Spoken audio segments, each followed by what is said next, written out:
Nalimitahan ang operasyon ng National Kidney and Transplant Institute dahil sa dumaraming pasyente po na may o tinamaan ng leptospirosis. Alamin natin ang update mula kay Mobile Journal, Daniel Dayaw. Daniel. Cheryl, simula kahapon sagad na ang bed capacity ng National Kidney Transplant Institute o NKTI dito sa Quezon City. Dahil yan nga sa pagdagsa ng mga tinamaan ng leptospirosis bunsod ng mga pagbaha nung nakarang araw. Matapos ang kaliwat ka ng pagbaha, sumipat na sa 41 ang pasyente ng leptospirosis sa NKTI.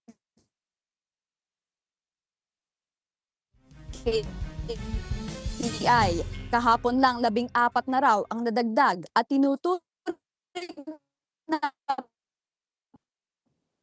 pinakamaraming ang araw. Karamihan sa mga pasyente nasa naman raw ang nasawi.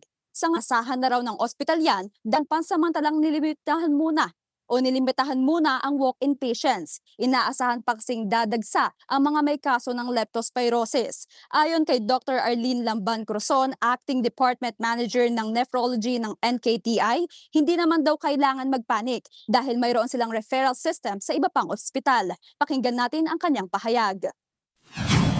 Yung aming hemodialysis unit is napupuno na. Some of the patients we put on peritoneal dialysis.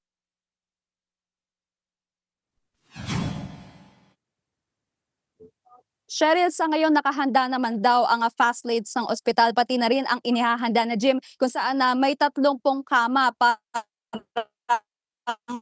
sa mga dadagsa pang may leptospirosis. Pero nagpaalala din ng usong sa baha ay magpakonsulta na sa mga espesyalista sa yakap facilities